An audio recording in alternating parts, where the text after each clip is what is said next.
Sometimes we need to really feel the power within, not just recognize it, but really feel it.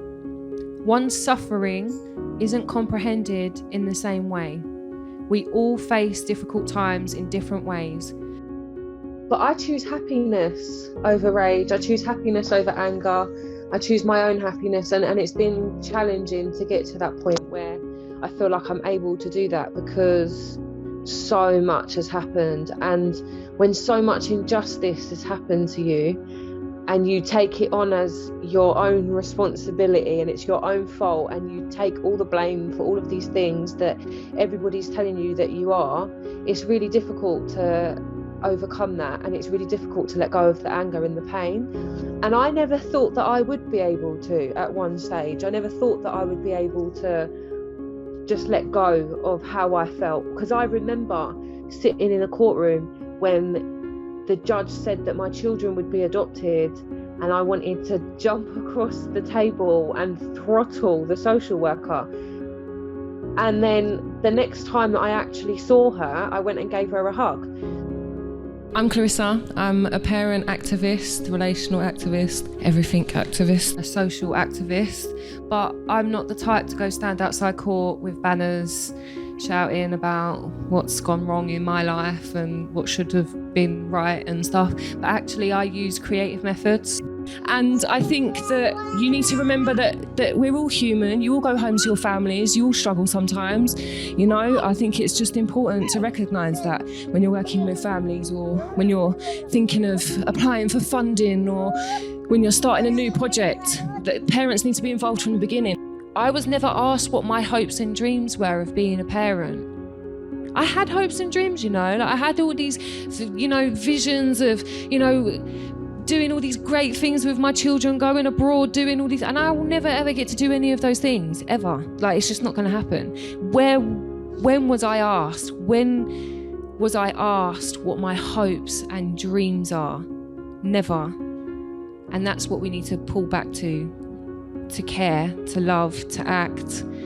That feeling of loss when we talk about connection is what has led me to build so many positive connections with so many other people. When I was pregnant, I had to have a pre-birth assessment, and the social worker who was doing that assessment said that when she was studying, she was taught that everybody has the capacity to change, and she has to believe that, because otherwise nobody has the capacity to change. If you don't believe in the people that you're working with, then you've got no hope at all. You've got absolutely no chance of being able to build a positive relationship with that person, with that individual.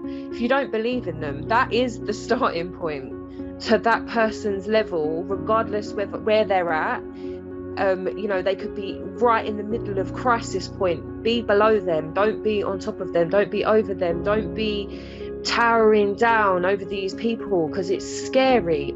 My support network is predominantly social workers, which is shocking considering that a few years ago, I would not have walked foot in here and felt comfortable. I would not have walked in here and felt like I could sit in front of all you people and look you dead in the eye and tell you what happened. Do you know what I mean? But actually, I've come such a long way, and my kids are still not home, and I've still managed to come that way. And that's somebody that I stood in court and was told that I cannot parent adequately, but now I'm supporting care leavers, and now I'm working in care homes, and now I'm supporting parents to go through child protection. So I choose love, I choose happiness. I don't want to feel angry the rest of my life because of what's happened to me, because the system is set up so badly. It's really difficult to get to that point, and I've had 5 years of intense therapy to get me to that point. I found love, I found true love, and for a good few years I didn't know if that's what it was, or if it was again like someone playing tricks on me, or is this going to end badly again, or and I've overcome so much so that I've been able to find love again, in the sense of when having my son, like I've had another child and I've been able to keep him in my life. I am a mother of 3 boys. My 2 elder boys were adopted, and I have gone on to have my youngest son Azai, who you just saw a minute ago, with no local authority involvement.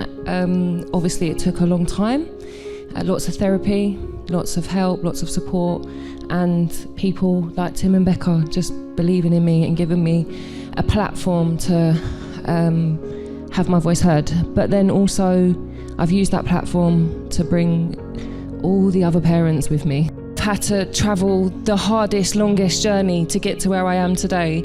And when my kids got adopted, I was in an awful place because I didn't know who I was anymore. Like what you said earlier, you didn't even know who you was, you don't even know who you are, and one thing that has really got me through is in the back of my mind constantly, every single day that I wake up, is pushing myself to be the best mother that I can be to my children, regardless if they're with me or not. No string long enough to measure our strength. A room full of courage. We have the courage, the strength, the power to create a change.